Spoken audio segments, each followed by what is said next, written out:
Hello एमर्स, एक बार पुनः हम लोग अपने क्लासेस अपने टॉपिक्स को आगे बढ़ाने के लिए आ चुके हैं और आज हम फ्लूइड मैकेनिक्स में एक नए टॉपिक की बात करेंगे। ये टॉपिक नया नहीं है, बशर्ते पुराने वाले से लिंक है, कुछ भी नया नहीं है। तो हम बात कर रहे हैं फ्लूइड मैकेनिक्स के लेक्चर नंबर 4 की। ठीक है, इसके पहले हम लोगों ने लेक्चर नंबर 3 देखा, जहाँ पे हम लोगों ने बात किया था कि क्या क्या यूजेस हैं, क्या क्या एप्लीकेशन है बर्नौलीज थ्योरम के। ठीक है, अब हम देख रहे हैं फ्लूइड मैकेनिक्स का लेक्चर नंबर 4, जहाँ पे आज हम एक नए थ्योरम को पढ़ेंगे और ये नया थ्योरम कुछ और नहीं है, बर्नौली थ्योरम और equation of continuous flow of liquid से ले दे के बना हुआ है। ठीक है, इसको हम लोग टॉर्सैलिस थ्योरम बोलते हैं। टॉर्सैलिस थ्योरम, ठीक है, टॉर्सेली का प्रमेय। ठीक है, आपकी किताबों के अंदर आप बात करोगे तो ये किस नाम से होगा, तो ये होगा द्रव का बाह्य स्राव वेग। बाह्य स्राव वेग, ठीक है, या सीधा सीधा बोला जाए इसको बोलेंगे हम लोग velocity of E flux of liquid. ठीक है, ई फ्लक्स ऑफ अ लिक्विड, यानी एक लिक्विड है उसकी वेलोसिटी। ठीक है, तो ये थ्योरम आपको इस नाम से मिलेगा, अदरवाइज ये है क्या, टॉर्सैलिस का प्रमेय। ठीक है, अब क्या है इसके अंदर ये समझते हैं हम लोग। तो मेनली कुछ नहीं है और देखें तो बहुत कुछ है, तो चलिए देखते हैं हम लोग। तो आप एक कंटेनर के अंदर क्या कर लीजिए, पानी भर लीजिए पहले। ठीक, भर लिया। अब क्या कर दीजिएगा, अब मेनली यहाँ से एक होल कर दीजिए। ठीक है, अब पानी क्या होगा, इस रास्ते निकलना स्टार्ट हो जाएगा। ठीक, बिल्कुल। तो ये पूछ रहा है, जानते हैं क्या पूछ रहा है, कि ये पानी किस वेलोसिटी से निकलेगा। ठीक है, इसी चीज़ को समझाने के लिए कौन आया, टॉर्सैलिस का थ्योरम। क्लियर, क्या मैंने बोला कि कंटेनर के अंदर पानी भरा है, वहाँ से आपने क्या कर दिया, होल कर दिया, फिर वहाँ से पानी निकलने लगेगा, तो पानी गिरेगा, दैट मीन्स मोशन करेगा। तो मोशन करेगा तो किस स्पीड से मोशन कर रहा है, यही जानना है हमको। समझ पा रहे ना, यही चीज़ को हिंदी में लिखा गया है कि द्रव का बाह्य स्रावी वेग, यानी बाहर की ओर जब स्रावित होगा यानी बह रहा होगा, तो उस कंडीशन में क्या वेलोसिटी होगी उसकी, यही जानना है हमको। ओके, टॉपिक समझ में आ गया। तो आधा बोर्ड ले चुका है, इसलिए मैं उसको मिटा दे रहा हूँ। अब मैं स्टार्ट करता हूँ कॉन्सेप्ट को, यहाँ से समझेंगे। तो मेनली मैं सपोज कर लेता हूँ कि कंटेनर जो है वो h हाइट का है और ये जो आपने होल किया है, जो छिद्र है, वो कितनी हाइट पे है, सपोज कर ले रहा हूँ स्मॉल h हाइट पे है। ठीक है, स्मॉल h हाइट पे आपने होल किया है, जबकि पूरे कंटेनर की हाइट कैपिटल H हाइट है। ठीक है, मैं ये एज्यूम कर ले रहा हूँ कि मान लो कि ये जो पानी है जैसे इधर से बह रहा है, तो सपोज कर ले रहा हूँ कि किस स्पीड से चल रहा है, V0 से।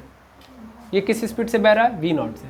और ये पानी भी, मतलब ये जो पानी कंटेनर के अंदर भरा है, वो भी तो नीचे की ओर मूव कर रहा होगा, धीरे धीरे वो भी क्या हो रहा होगा, नीचे जा रहा होगा। तो उसको मैं मान लेता हूँ V स्पीड से कर रहा है। ठीक है, V0 किसकी स्पीड है, ये जो बाहर पानी आ रहा है, और अंदर पानी धीरे धीरे नीचे की ओर जा रहा है, किस स्पीड से, V स्पीड से। ठीक है, अब मैं क्या करूँगा, अब मैं यहाँ से स्टार्ट करूँगा देखना, क्या देखना कि इनके पास ये वाली कंटेनर, मतलब इसके पास कितनी वेलोसिटी है। ठीक है, तो सबसे पहली चीज़ ये ध्यान दो कि ये जो कंटेनर है इसका एरिया कितना है, पहले ये भी देख लो। A1 मान लिया, और इसका क्या है, इसका भी तो एरिया है, इधर से भी तो मोशन हो रहा है, तो ये कितने एरिया से कर रहा है, बहुत छोटे एरिया से ना। तो मैं इसको स्मॉल A1 मान ले रहा हूँ, या इसको A1 मानो ही मत, इसको A1 मत मानो, डायरेक्ट इसको कैपिटल ले लो और इसको स्मॉल ए ले लो। तो क्या यहाँ पे equation of continuous flow of liquid लगेगा, यस और नो। उसके अनुसार मैं बोल सकता हूँ कि A1V इज इक्वल टू होगा, सॉरी नॉट A1 होगा, केवल AV बराबर होगा AV0 के। आया ना, कहाँ से आया, समझ में आ रहा है ना। ये भी फ्लो हो रहा है, ये भी फ्लो हो रहा है, और दोनों सेम फ्लो है, कंटिन्यूअस फ्लो हो रहा है। तो इस कंडीशन में इन दोनों का जो ये रिलेशन होगा वो यहाँ पे हम ले सकते हैं। ठीक, तो हम लोगों ने ले लिया, इसको मैं पहले लिख दूँ, due to equation of continuous flow of liquid. ठीक है, चलिए अब ये बातें हो गई। अब दूसरी बात समझते हैं। पहला चीज़ तो यही लगा लिया, मैंने पहले ही बोला था टॉर्सलिस थ्योरम और कुछ नहीं है, ले दे के बना हुआ है किन चीज़ों को, equation of continuous flow of liquid और दूसरा बर्नौलीज थ्योरम। तो पहला तो हो गया, आप दूसरा किसको बुला लेते हैं, बर्नौली के इक्वेशन को, यानी बर्नौली साहब ने जो थ्योरम दिया उसको लगा लेते हैं। अब उनको उनके थ्योरम के अनुसार क्या होना चाहिए, उनके थ्योरम के अनुसार सपोज कर लो कि यहाँ पे जितना होगा, यहाँ पे जितना भी एनर्जी होगा उतनी ही एनर्जी यहाँ पे होगी, बात खत्म, आया ना। बस लगाते हैं हम लोग, यहाँ वाली एनर्जी को पकड़ते हैं क्योंकि कंटिन्यूअस फ्लो हो रहा है तो किसी भी पॉइंट पे देखेंगे एनर्जी क्या होगी, इक्वल होगी। तो चलो यहाँ वाले को पहले देखते हैं, सबसे पहले बड़े वाले कंटेनर का, मतलब कंटेनर की एनर्जी देखते हैं। तो कंटेनर के अंदर 2 एनर्जी होंगी कि 3 एनर्जी होंगी, 3 एनर्जी है सर, तीनों देखते हैं हम। सबसे पहला तो प्रेशर एनर्जी होगा, प्रेशर एनर्जी कितना मान लिया, P। देखिए आपको ये सब चीज़ें लिखनी पड़ेंगी कि कंटेनर लिया उसका एरिया इतना होता है, ठीक है, ये इतनी हाइट पे है, फिर हम लोगों ने जो छिद्र किया वो स्मॉल h हाइट पे है, वो कितनी वेलोसिटी से जा रहा है, v1 वेलोसिटी से जा रहा है, और वो नीचे की ओर जा रहा है v वेलोसिटी से, ठीक है। उसके बाद चीज़ों को हम लिखते हैं, ठीक है। अब क्या लिखा है यहाँ पे, P प्लस, अब उसके बाद दूसरी एनर्जी इसके पास क्या है सर, काइनेटिक एनर्जी भी होगी, है ना। काइनेटिक एनर्जी कितनी होगी, 1/2 ρ v स्क्वायर। फिर उसके साथ साथ स्टैटिक एनर्जी भी होगी या पोटेंशियल एनर्जी भी होगी, पोटेंशियल एनर्जी कितनी होगी, ρg(h) होगी। इसी तरीके से इसके पास भी होगी, इसके पास भी प्रेशर होगा, लेकिन यहाँ का प्रेशर और यहाँ का प्रेशर सेम होगा, दोनों का प्रेशर क्या होगा, सेम, दोनों का प्रेशर क्या होगा, सेम, क्योंकि धीरे धीरे ये भी डाउन हो रहा है, इसके ऊपर भी एटमॉस्फेरिक प्रेशर है और ये बाहर आ रहा है तो इसके ऊपर भी एटमॉस्फेरिक प्रेशर है, ठीक है। तो यहाँ भी क्या होगा, P ही होगा, ठीक। अब अगले नंबर पे अगर मैं mgh की बात करूँ तो क्या इसके अंदर mgh होगा, बिल्कुल। इसके पास भी पोटेंशियल एनर्जी होगी, पोटेंशियल एनर्जी कितनी होगी sir, ρg capital H minus H small h, है ना। इसकी पूरी हाइट s थी और इसकी हाइट ऊपर से s दी गई है ना, हम नीचे से h देखते हैं। भाई ग्रेविटेशनल पोटेंशियल एनर्जी ग्रेविटी द्वारा लगाई जाती है, तो हम कहाँ से हाइट देखते हैं, नीचे से हाइट देख रहे होते हैं। तो यहाँ वाली हाइट अगर हमको निकालना है तो हम कैसे निकालेंगे, पूरे में से इस स्मॉल h को घटा देंगे, मिल जाएगा। तो वही मैंने लिख दिया है ना। और काइनेटिक एनर्जी देखी जाए तो कितना होगा, 1/2 ρ v0 का स्क्वायर, हो गया। पहली बात तो P से P कैंसिल आउट है, बहुत छोटा सा है, बहुत ज़्यादा बड़ा नहीं करेंगे हम लोग, तो P0 से P से P कैंसिल। उसके बाद जो जो बचा है उसको लेके आते हैं, ठीक है। चलिए देखिएगा, 1/2 ρ v square plus ρg(h) is equal to, इधर देखेंगे इसको अगर मैं मल्टीप्लाई कर दूं तो ρg(h) minus ρg small h हो गया, प्लस होगा हाफ ρ v0 का स्क्वायर, ρ v0 का स्क्वायर। ρgh से ρgh भी कैंसिल, आया ना। इसको इधर बुला लो, इस पूरे को इधर बुला लो, इसको यहाँ पे मैं बुला सकता हूँ तो 1/2 ρ v स्क्वायर और माइनस ρgh होगा, प्लस में होगा, माइनस में तो था, इधर आया तो प्लस में, 1/2 ρ v0 का स्क्वायर होगा। रो कॉमन करके हटा सकता हूँ मैं, तो रो कॉमन कर लेते हैं हम लोग, रो कॉमन कर लेते हैं हम लोग, तो रो कॉमन कर लेंगे तो रो से रो कैंसिल आउट हो जाएगा, वैसे ही समझ में आ रहा है, या यहीं से हटा देते हैं हम लोग, इसके पास से भी हटा दिया, डायरेक्ट ये लिख देते हैं 1/2 v स्क्वायर प्लस यहाँ पे क्या बचा है 2gh बचा है, क्या हुआ v स्क्वायर। अब यहाँ से किसको भेज दो, इसको भेज दो इधर, इसको भेज दो इधर।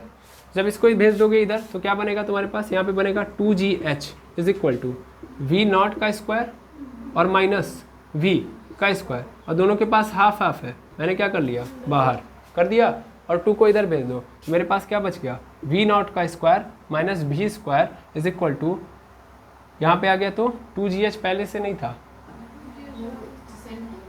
मैं सेंड किया हूँ ना, अपने मन में हो जा रहा है, यहाँ पे gh था, सॉरी यहाँ पे क्या था gh, जब मैं इस 2 को सेंड करूँगा तब ना होगा 2gh, पहले से ही हो जा रहा है सब कुछ, ठीक। ये हमारे पास रिलेशन आ गया, ये रिलेशन बना है, ठीक।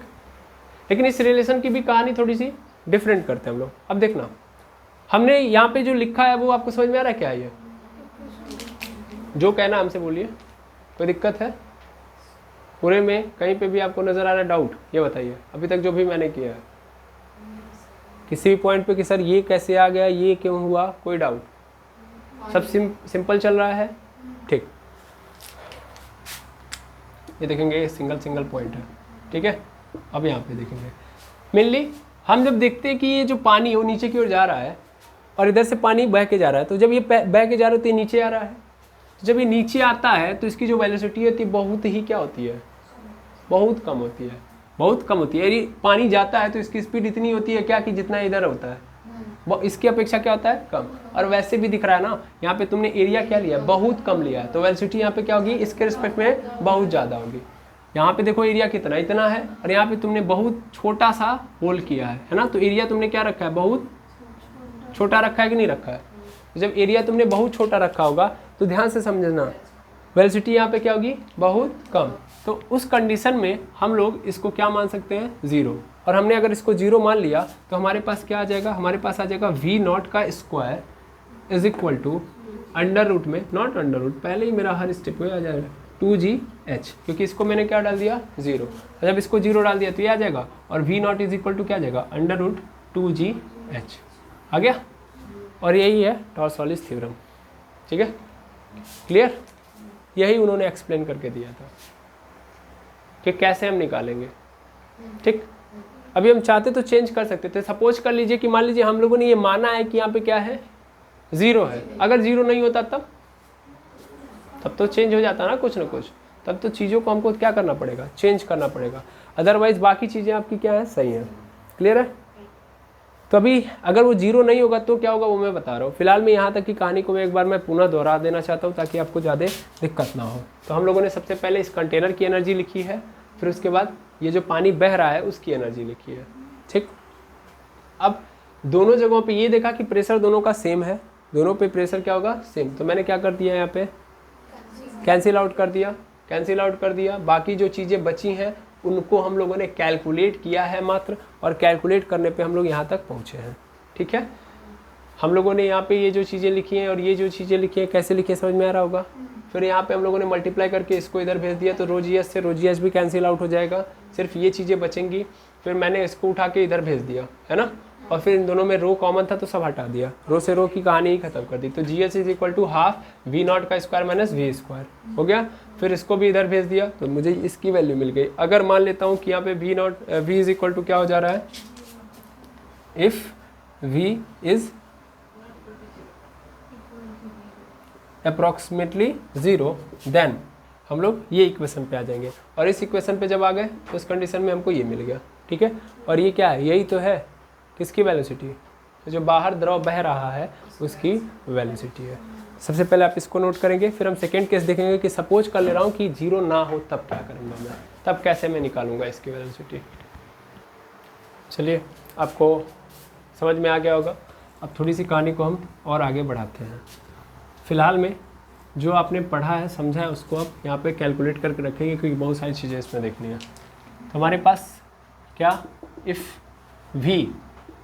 v इज़ अप्रॉक्सीमेटली ज़ीरो क्यों हो रहा है, इसका कारण आपको पता है ना, क्यों, क्योंकि a जो है a बहुत ज़्यादा है स्मॉल a से, है ना, इसलिए जो वेलोसिटी होगी इसकी वो वेलोसिटी भी बहुत ज़्यादा होगी किससे, v नॉट से, है ना, यानी v नॉट के रिस्पेक्ट में कम होगी v नॉट से। तो v क्या होगा, इस कारण अप्रॉक्सीमेटली क्या बन जा रहा है, ज़ीरो v नॉट के रिस्पेक्ट में, ठीक है ना, ये कारण बना है। तो उस कंडीशन में हमारे पास v नॉट जो आया है वो कुछ आया है ऐसा अंडर रूट में 2gh। अभी इसके बारे में हम अच्छे से बात करेंगे। थोड़ा सा हम यहाँ पे ये देख लेते हैं कि अगर सपोज कर लीजिए कि हमारे पास जो ये वेलोसिटी अगर जीरो ना हो तो हमारे पास इक्वेशन क्या था, v नॉट का square minus v square is equal to 2gh, ये था। हम ये जानते हैं कि हमारे पास एक रिलेशन था इक्वेशन ऑफ कंटिन्यूटी के, equation of continuous flow of liquid से हम लोगों ने ये निकाला हुआ है कि a v is equal to a v naught, है ना। मैं क्या करूँगा, इसे को इधर भेज दूंगा तो मेरे पास आ जाएगा v is equal to a v naught upon v हो जाएगा। ये v है, ए आएगा यहाँ पे a, ठीक है। अब मैं इस v की जगह पे इसको रख दूंगा, तो मेरे पास क्या आएगा भाई, मेरे पास आएगा v नॉट का स्क्वायर माइनस ये पूरे का स्क्वायर हो जाएगा ए वी नॉट अपॉन ए का स्क्वायर हो जाएगा। चलिए अब इस पूरे को उठा के किधर भेज देंगे, 2gh के पास, इस पूरे को उठा के किधर भेज देंगे, 2gh के पास। तो जब इसको इधर भेज देंगे तो क्या मिल जाएगा हमको, v नॉट का square is equal to 2gh minus a square v naught square upon a square हो जाएगा, और ए स्क्वायर का इससे क्या हो जाएगा मल्टीप्लाई, तो वी नॉट का स्क्वायर इज इक्वल टू हो जाएगा हमारे पास 2gh होगा इंटू ए का स्क्वायर माइनस यहाँ पे क्या हो जाएगा ए स्क्वायर वी नॉट का स्क्वायर होगा। यहाँ पे एक काम और करिए, हाँ रहने दीजिए इसको ए स्क्वायर को, ठीक है, ऐसे नज़र आ रहा है आपको, ठीक है। या इसको कैलकुलेट ना करते हुए हम सबसे पहले यहाँ से थोड़ा सा और दिमाग लगाइएगा, थोड़ा सा, इसको मत भेजिए, इसको कैलकुलेट करते हैं हम लोग। ए स्क्वायर वी नॉट का स्क्वायर अपॉन पूरे के नीचे ए स्क्वायर इज इक्वल टू, यहाँ पे हमारे पास है 2gh है। अब ना वी नॉट स्क्वायर को कॉमन कर लीजिए, वी नॉट स्क्वायर को कॉमन, तो यहाँ पे आएगा मेरे पास 1 minus a square upon capital A square होगा 2gh, ये आएगा, क्योंकि उधर वी नॉट को भेज देंगे तो गड़बड़ा जाएगा ना, हमको वी नॉट चाहिए। अब इसको भेज देंगे उधर, ठीक है। अब जब मैं इसको इधर भेज दूंगा तो वी नॉट का स्क्वायर इज इक्वल टू क्या आएगा मेरे पास 2gh upon 1 minus a square upon capital A square. अब वी नॉट की वैल्यू मुझे निकालनी है, तो क्या आ जाएगा v naught is equal to under root में 2gh upon 1 minus a square upon capital A square. देखने में अच्छा नहीं लग रहा है लेकिन ठीक है, ठीक है। 1 minus a square upon A not square दिख रहा है थोड़ा सा और ऊपर लिख दे रहा हूँ। V naught is equal to 2gh upon 1 minus small a square upon capital A square, ठीक है। ये कहानी बनी है, ठीक। कब? when v is equal to naught 0, ठीक है। यानी ले दे के कुछ ना कुछ क्या है इसकी स्पीड है, ठीक है। चलिए अच्छी बात है। अब यहाँ तक अगर आपको समझ में आ गया, चलिए कुछ और एनालिसिस करते हैं इसमें। क्या एनालिसिस करते हैं भाई? ये जो बात लिखी गई है ना, एक्चुअल में टॉर्सेली ने ऑब्जर्व किया था। टॉर्सेली ने जो ऑब्जर्व किया था वो जानते हैं क्या ऑब्जर्व किया था? उन्होंने मोशन से ऑब्जर्व किया था इस चीज़ को। इस चीज़ को किससे रिलेट कराया? मोशन से। उन्होंने कहा यार एक बात बताओ कि एक बॉल है, वो क्या हो रहा है, उसको फ्रीली छोड़ दिया गया है हवा में। पहले वो यहाँ पे था, अब मैंने इसको क्या कर दिया, फ्रीली छोड़ दिया। जब मैं फ्रीली छोड़ूंगा तो ध्यान देंगे उस कंडीशन में u इज इक्वल टू क्या हो जाएगा 0, क्योंकि मैंने अभी पकड़ा था, अब मैंने क्या कर लिया, फ्रीली इसको छोड़ दिया, तो u की वैल्यू क्या हो गई 0। अब ये किसी स्पीड से क्या जा रहा है, नीचे, और नीचे जाते जाते इसकी स्पीड क्या हो रही है v, दैट मीन्स इसकी v स्पीड है। v स्पीड से अब क्या हो रहा है, नीचे। तो हमसे ये पूछा था कि बताओ v की स्पीड कितनी, मतलब कितना स्पीड से वो नीचे जा रहा है। समझ पा रहा है कितनी स्पीड से नीचे जा रहा है? मैं सीधा सीधा बोलूँ, एक बॉल है, मैंने हाथ में लिया और उसको फ्रीली क्या कर दिया, छोड़ दिया। ये बॉल है, मान लेता हूँ बॉल है, और मैंने इसको क्या किया, यहाँ से छोड़ दिया। जब छोड़ा तो ये कहाँ गया, नीचे, फ्रीली गया ना। यहाँ पे जब था तो इसकी स्पीड क्या थी 0, यानी यू की मतलब इस चुंबक का ये जो बॉल थी इसकी स्पीड क्या है 0।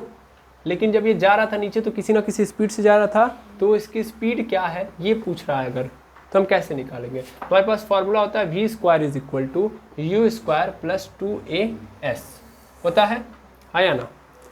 हमको v चाहिए, निकाल लूँगा मैं। u की वैल्यू कितनी है 0, और एक्सीलरेशन कितना है, तो जब हम फ्रीली छोड़ते हैं तो एक्सीलरेशन ग्रेविटेशनल एक्सीलरेशन हो जाता है, यानी a क्या बन जाता है g। और जब हम ऊपर से नीचे छोड़ रहे होते हैं और ग्रेविटेशनल एक्सीलरेशन आ गया तो उस कंडीशन में s किस में कन्वर्ट हो जाता है, h में। तो किस में हो गया, h में हो गया, h। मैंने मान लिया कि कितनी हाइट से छोड़ा है, h हाइट से, इसको एज्यूम कर लीजिएगा h हाइट से छोड़ा, ठीक। तो अब क्या होगा, यहाँ से अगर हम निकालेंगे तो v square is equal to, ये तो कहानी खत्म, क्या बच गया मेरे पास 2gh। v की वैल्यू से स्क्वायर हटाऊंगा, क्या मिल गया मुझे, अंडर रूट में 2gh। क्या ये सेम टू सेम है कि नहीं है, सेम टू सेम है ना। इसका मतलब अगर मैं देखूँ तो ये कब आया था, ये तब आया था जब मैं किसी ऑब्जेक्ट को फ्रीली छोड़ रहा हूँ h हाइट से, है ना। तो मेरे पास जो मिल रहा है वेलोसिटी ये हो रहा है, और सेम टू सेम ये मिल रहा है, सेम टू सेम ये पानी वाली वेलोसिटी पे मिल रही है। कि ये जो पानी है, ये जो बाहर से अगर मान लीजिए कोई कंटेनर है, कंटेनर के अंदर पानी भरा है, तो कंटेनर के अंदर से जब पानी यानी छिद्र के रास्ते बहेगा तो जिस स्पीड से बहेगा वो तो लगभग सिमिलर है जब एक ऑब्जेक्ट को हम फ्रीली छोड़ देते हैं तो जिस स्पीड से वो नीचे आता है ना। और इसी चीज़ को किसने ऑब्जर्व किया भाई, 1644 में हाँ 1644 में टॉर्सेली ने ऑब्जर्व करके बताया था कि एक्चुअल में क्या होता है, कुछ और नहीं होता है। जैसा एक ऑब्जेक्ट को फ्री छोड़ने पे जिस स्पीड से ऑब्जेक्ट नीचे आता है, वैसे ही किसी कंटेनर से जब पानी आता है तो भी कैसे आता है, उसी तरीके से आता है जैसे एक ऑब्जेक्ट को फ्री छोड़ दिया जाता है। तो यानी उसी स्पीड से आ रहा होता है, ठीक है। क्योंकि यहाँ भी वही किया गया, यहाँ पे फ्रीली छोड़ दिया गया, कोई प्रेशर जनरेट किया गया है नहीं। आपने बस क्या बना दिया, यहाँ पे छिद्र बना दिया, पोर्स बना दिए, है ना, होल बना दिया। अब इसके रास्ते ये फ्रीली आ रहा है। तो कोई भी ऑब्जेक्ट जब फ्रीली नीचे गिरेगा तो उसकी स्पीड हमेशा क्या रहेगी, यही रहेगी। समझ पा रहे ना। और इसी चीज़ को ऑब्जर्व किसने किया था, टॉर्सेली साहब ने ऑब्जर्व करके दिया था। आई होप समझ में आ गया होगा, ठीक है। अब यहाँ से कई सारे क्वेश्चन बन सकते हैं। दूसरा क्वेश्चन समझिएगा कि अगर मैं ध्यान से देखूँ तो ये जो पानी गिर रहा है वो एक्चुअल में पैराबोलिक कर्व की तरह में गिर रहा है, यानी इसका जो रास्ता है वो कैसा है, पैराबोलिक है ना। तो पैराबोलिक होने के कारण हम यहाँ से ये भी पूछ सकते हैं कि बताइए टाइम कितना लगेगा, यानी यहाँ से यहाँ तक जाने में इसको टाइम कितना लगेगा। क्या हम निकाल सकते हैं, आसानी से निकाल सकते हैं। चलिए पैराबोलिक नेचर ही हटाइए, क्या हम डायरेक्ट इक्वेशन ऑफ मोशन से नहीं निकाल सकते कि ये ऑब्जेक्ट यहाँ पे है और यहाँ से यहाँ तक जा रहा है, तो किस स्पीड से जा रहा है, v0 स्पीड से जा रहा है, तो उस कंडीशन में कितना टाइम ये लेगा, कितना टाइम ये लेगा कहाँ पे पहुँचने पे, अर्थ के सरफेस पे। क्या हम निकाल सकते हैं, बहुत आसान है, हाँ या ना। चलिए निकालते हैं हम लोग। कहाँ है मिटाने वाला, ये इतना आप नोट डाउन कर लेंगे, ओके। कि ऑब्जर्वेशन कहाँ से आया था, तो यहाँ से आया था, और कैसे आया था ये भी आप लोगों ने समझ लिया कि जब v 0 नहीं होगा तब कैसे करना है। अब देखिए टाइम हम देखेंगे, ठीक। तो टाइम अगर देखा जाए, सपोज कर ले रहा हूँ मैं कि कितनी हाइट पे है, सपोज क्या करना है, बना ही हुआ है सब, तो सपोज करने की जरूरत ही नहीं है। टोटल एच था, ये स्मॉल एच है, तो इसका मतलब ये कितना होगा, h माइनस एच। तो हाइट कितनी है, h माइनस एच। हमको क्या चाहिए, टाइम चाहिए, टाइम निकालेंगे हम लोग। मेनली हमको पता है formula, s is equal to होता है ut plus half AT square होता है। ये कौन सा इक्वेशन है, सेकेंड इक्वेशन है, second equation of motion.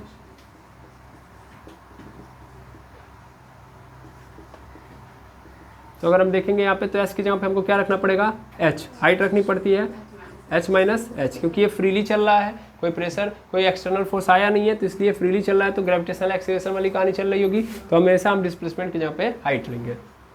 u क्या होगा, 0 होगा। फ्रीली कभी भी कोई बॉडी मूव करती है तो उसका इनिशियल वेलोसिटी क्या होता है, 0। तो यानी ये कहानी खत्म। क्या बचा मेरे पास, हाफ GT स्क्वायर बचा, बिल्कुल। अब इसको इधर भेज दो, इसको इधर भेज दो, तो क्या हो जाएगा 2h माइनस एच अपॉन पूरे के नीचे क्या आ जाएगा, g is equal to t square होगा।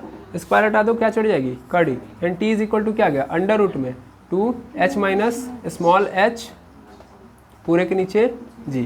ये आ गया t की वैल्यू। यहाँ से आप t की वैल्यू निकाल लोगे। क्लियर है कि नहीं है, ठीक है। आई होप समझ में आ गया होगा। तो इस तरीके से आप इसके टाइम को भी डिफाइन कर सकते हो। तो इस तरीके से हम लोग इस पूरी प्रॉब्लम को समझ चुके हैं, कैसे करना है ये भी समझ चुके हैं। क्लियर है। और इसी पे कि आपको ये पूरा का पूरा समझ में आ गया होगा, इसी उम्मीद के साथ मैं इस लेक्चर को यहीं पे क्या कर रहा हूँ, एंड कर रहा हूँ। मिलते हैं हम लोग नेक्स्ट लेक्चर में। Thank you very much एमर्स।